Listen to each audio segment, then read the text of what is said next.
Hello, designers, and welcome to this week's Brandcast. I'm Dr. Shantae Bishop, CEO of Design Her Label, where I help diverse women entrepreneurs find the courage, clarity, confidence, and conviction to pursue your passion without sacrificing your paycheck.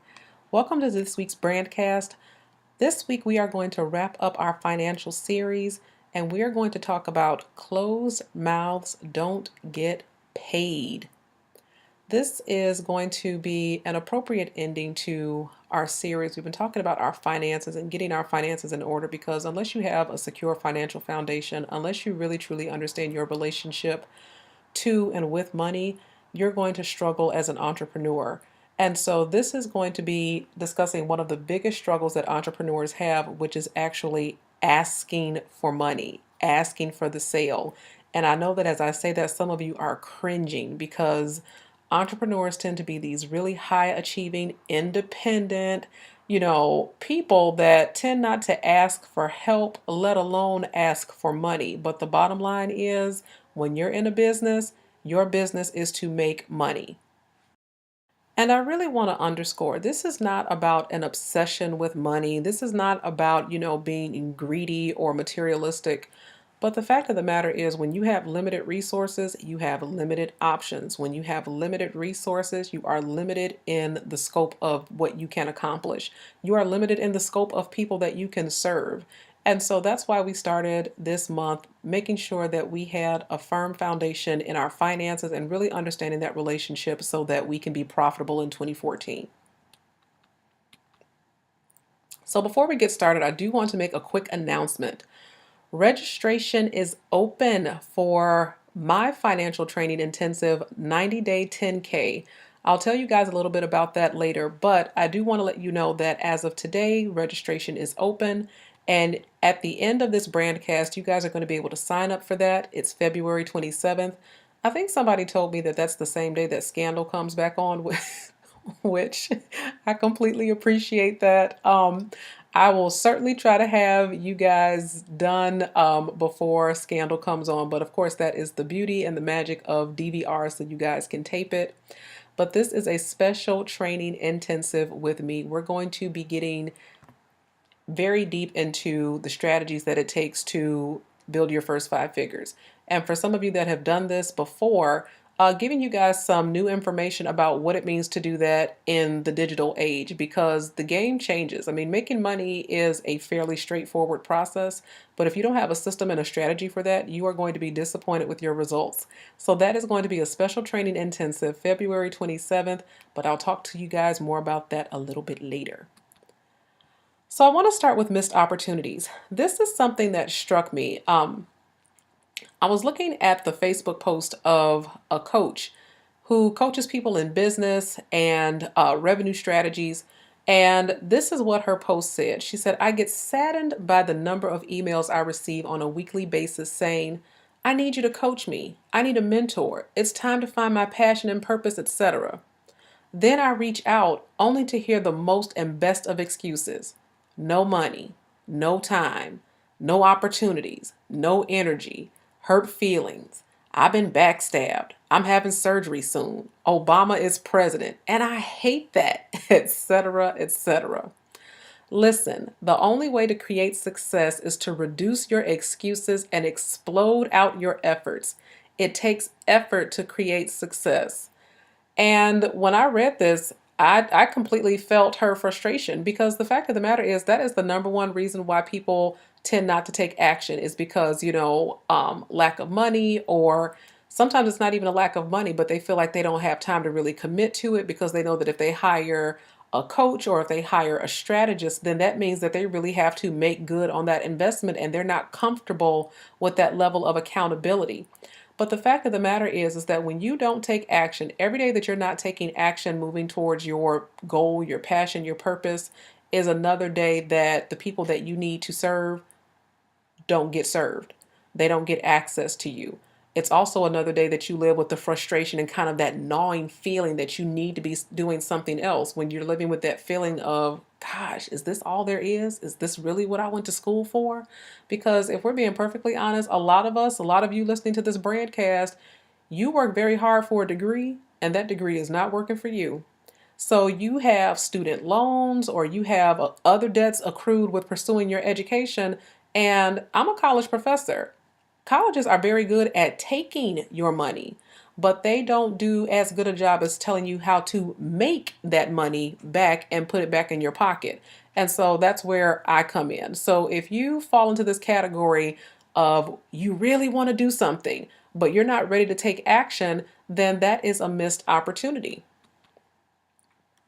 And as I've been saying for the past several weeks, money is emotional. And when I say it's emotional, money creates this kind of fear dynamic with us. If we have security needs, then we're afraid to spend it. We're afraid to invest because we're not sure what the return is going to be. We're afraid to ask for it. We're afraid to admit it's not there. We're afraid to say, hey, I'm broke. Okay. If you walk into a room full of people, okay, walk into a busy, crowded restaurant and say, hey, where's all the broke people? You are not going to get a clamoring of people like over here, party over here, we broke over here. No, you are not going to get that because um, we have this what is called this looking good conversation with ourselves. Like I can't have people thinking that I'm not keeping up with the Joneses, or I can't have people thinking that I'm struggling. I got to be looking good. So we have this kind of internal looking good conversation with ourselves, and that's part of the emotion of money. That's part of the relationship with it. And so money has this emotional, and it affects us in a way oftentimes pretty negatively if we feel like we don't have the resources that we need to move forward. And so all of that is tied into what we say when we say we're not ready to invest in coaching, or we're not ready to invest in getting our website developed, or we're not ready to invest in hiring somebody to do our design work, or a photographer. There's this attachment to it because it also means that we have to be accountable for that investment. Otherwise it's wasted. But here's one thing I do know. As I think about the Facebook post from the coach that I saw this week, if there's one thing I do know, it's that people are resourceful. How many of you listening to this broadcast, to this Brandcast, know somebody who's like, man, I'm broke, man. I don't have two nickels to rub together. I'm robbing Peter to pay Paul, man. I'm just trying to make $1 out of 15 cents. And then all of a sudden, a trip to Mexico comes around, or there's a cruise that they want to go on. And I kid you not, signs, wonders, miracles, walking on water, people will sell everything in their closet if it's something that they want to do.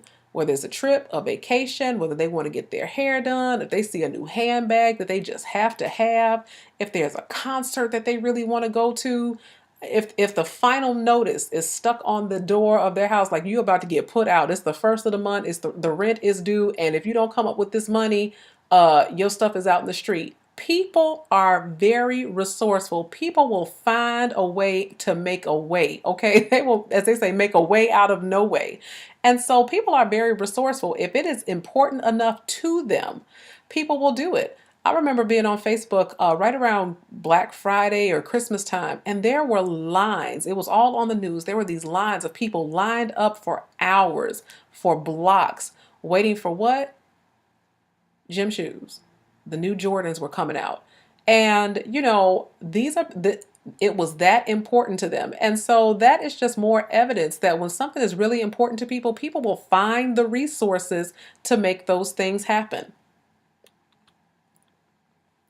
And when I was starting out in this business, one of the things that I really struggled with was my pricing. And, pricing goes up, as I continue to learn, as I continue to grow, the price of my offerings grow because I'm adding more and more value to what my clients are getting. But in the beginning, I really struggled with this. And I had to have a business coach tell me, she said, Shantae, look, other people's money is none of your business. She said, because we all have been in a situation where we had to figure something out, where this was the price, they were sticking to it, we didn't have it, and we had to go home and figure something out. And so you have to let grown people figure things out. And so some of you listening to this Brandcast, You have been doing things for free, or when you calculate the amount of time, energy, effort that you've put into it, you might be making less than minimum wage. Okay, if you charge somebody $150 for something that you put, 12, 20 hours worth of work into, how much is that really profiting you?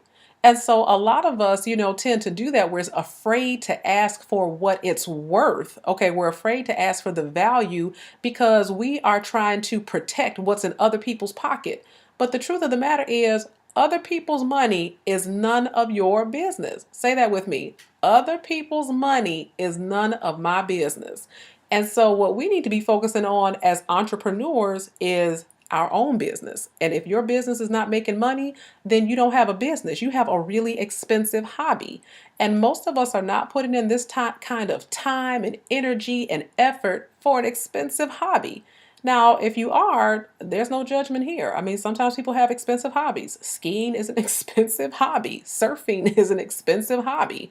But if this was not your intention to start building your brand and your business as a hobby, then it has to make money. Otherwise, what is the point? So when we're talking about, struggling and having a fear of pricing, because what if people don't pay that? Other people's money is none of our business because grown people can figure things out. Which brings us to asking for the sale. You will not get any money that you don't ask for. Let me say that one more time. You will not get any money that you don't ask for. How many of you listen to this Brandcast go to church? Maybe not on a regular basis, maybe not every single Sunday, but if you've ever been to church, you know what churches are very good at? Asking for money. Okay, some people ask one time, some churches ask two, three times, but even churches understand that you will not get any money that you don't ask for. And so if you are in business for yourself or you're trying to be in business for yourself, you are going to have to get very comfortable with asking for the sale. This means that you need to ask for the raise. And so if you are starting a business or trying to brand yourself within your company and you feel like your efforts merit more pay, you need to ask for the raise. If you're trying to start some other venture, you need to be willing to ask for the loan, ask for the payment plan, ask for the contract so that you can get the revenue and the benefit of doing that work. Ask for the event, ask for the speaking engagement, ask for the dough. You have to be willing to ask for it because here's the thing. Please don't miss this. Every dollar that you are not willing to ask for, trust and believe your competition is. Somebody's going to ask for that money, and because they asked for it and you didn't, they're going to get it. As a college professor, I am astounded at the not even tens, hundreds of thousands of dollars in scholarship monies that go unawarded every year. Why? Because people don't ask for it. And so it's the same thing. When you're in business, you have to get comfortable asking for the sale because you never know who's going to say yes. You would be surprised, people that you thought were on your side and were ready to, fork over the credit card and plunk down the cash are the ones that hem and haw. And a lot of times it's the people that you least expect, the person that you didn't even realize was listening to you. Those are the ones that are like, okay, let's do it. So you have to be willing to ask for the sale.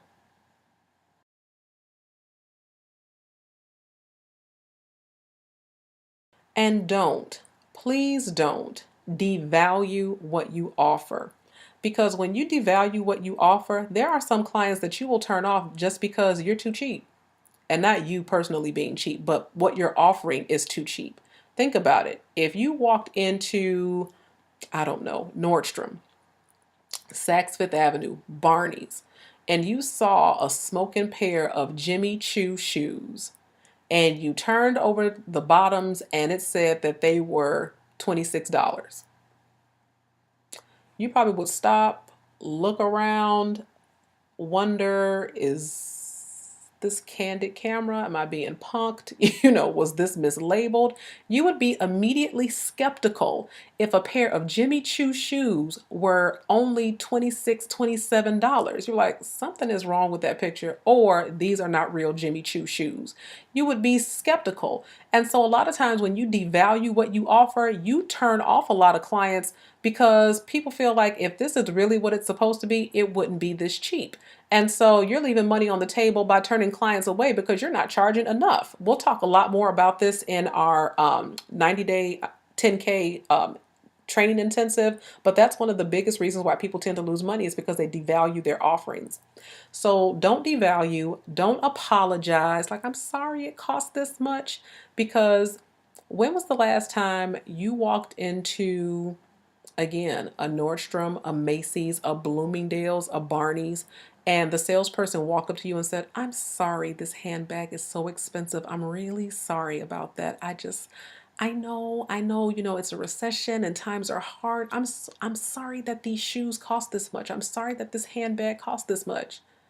Uh, I don't know about you, but that has never happened to me. When you walk into the store, the price is what it is, okay? And there's no salesperson running up to you apologizing for what the pricing is. That's what it is. And so don't devalue what you have to offer. Don't apologize for your pricing. Don't negotiate. This is not let's make a deal and we're not at the flea market. Don't haggle with people and don't do the hookup. Hey, can you hook me up?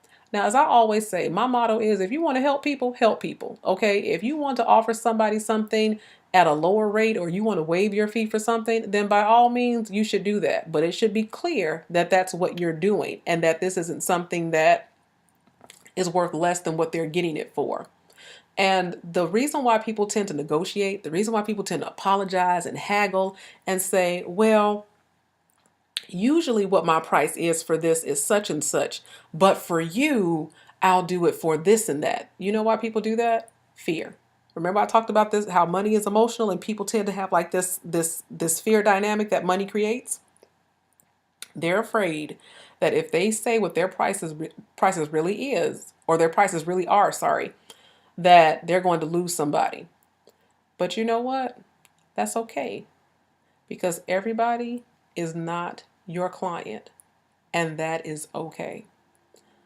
The people that tend to buy clothes at, mid-range stores, so maybe at a price point of like a Macy's or an Ann Taylor Loft, they understand that that's probably an entirely different customer than someone who's going to shop at Barney's.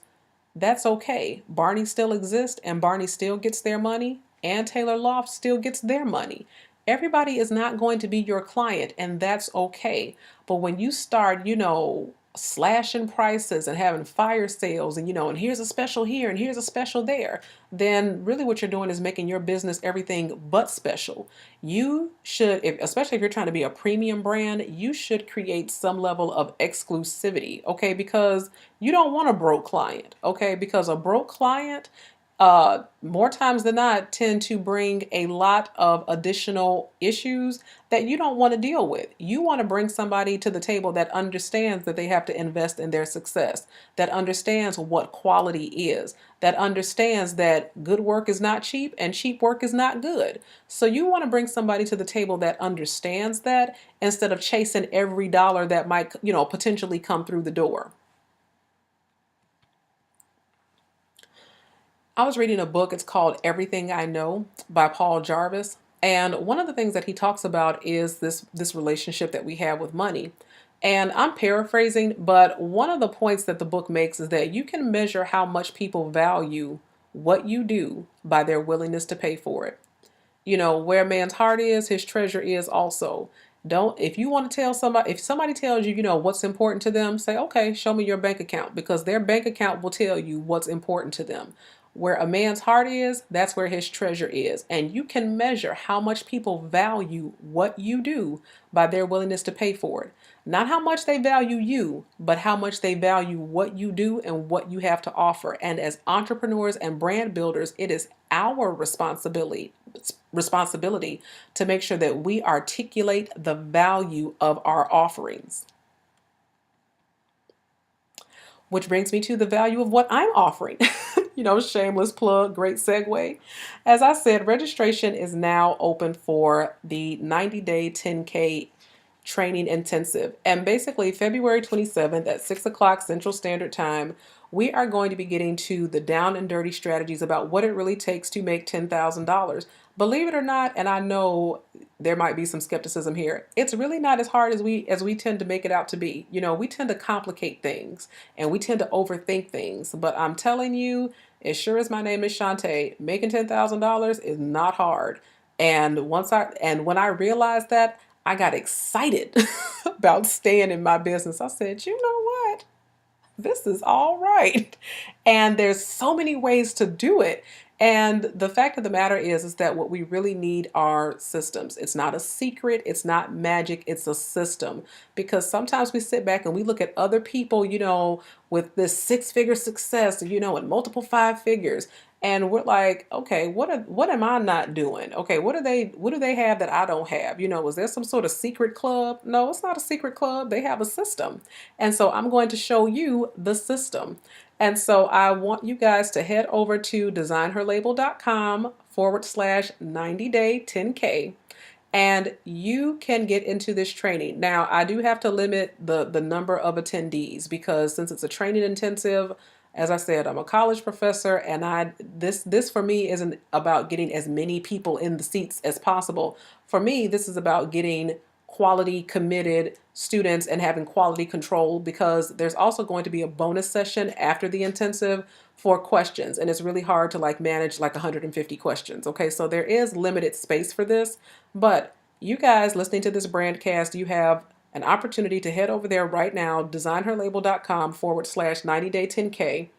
And some of the things that we're going to be talking about is how to create your profit strategy, how to price your offerings, how to sell to people without feeling like you're selling, how to create a launch series, because the worst thing that you can do is open up your doors, hang out a sign and say, hey, I'm open, I got stuff for sale. No, that is not how it's done. There's a strategy for doing that. So how to create that launch series, how to do social selling. Like I said, the game has changed. And so there is lots of money to be made by leveraging social media. So we'll be talking about how to do that. We'll also be talking about how to find clients that are going to pay you the price point that you want to make for these revenues.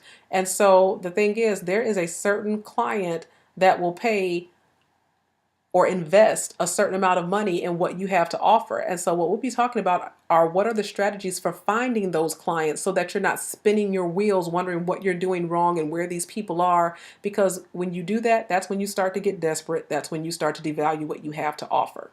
So I'm excited. This is going to be February 27th. It's going to be a funky good time because all of my trainings are funky good times. At least they are for me. And I've always gotten fabulous feedback from all of my students. So as always, if you enjoyed this post, please share it with your peeps and encourage them to